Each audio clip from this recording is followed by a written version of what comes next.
বিরাজমান, এটা একটা কুফরি। এজন্যই প্রথমে একজন সাহাবীর একটা দাসী ছিল, দাসী ছাগল চড়াই থেকে ছাগল বাঘে খেয়ে ফেলেছে। তো যখন ছাগলকে বাঘে খাওয়ার কথা শুনেছে, সাহাবী জোর করে চর থাপ্পড় মেরেছে, রাগ করে যে তুমি তাহলে ভালো করে দেখো নি। কিন্তু পরে অনুশোচনা এসেছে, আমি কেন মারলাম, বাঘে তো খেতেই পারে, বাঘে যদি খাই দিলে ওর পরনে কি করবে। রাসূল সাল্লাল্লাহু আলাইহি ওয়াসাল্লাম এসে বললেন যে হ্যাঁ রাসূল, আমি তো এই কারণে আমার দাসকে মেরেছি, আমি তো অপরাধ করে ফেলেছি।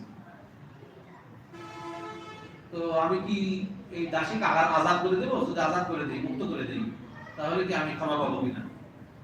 আল্লাহ রাসূল সাল্লাল্লাহু আলাইহি ওয়াসাল্লাম বললেন যে তোমার দাসীকে নিয়ে এসো, আমার কাছে নিয়ে আসো। আল্লাহ রাসূলের কাছে নিয়ে আসাবে। রাসূল সাল্লাল্লাহু আলাইহি ওয়াসাল্লাম দুইটা প্রশ্ন করলেন, সে কি আসলে মুমিন না মুমিনা না, মানে এটা যাচাই করার জন্য আসলে কি সে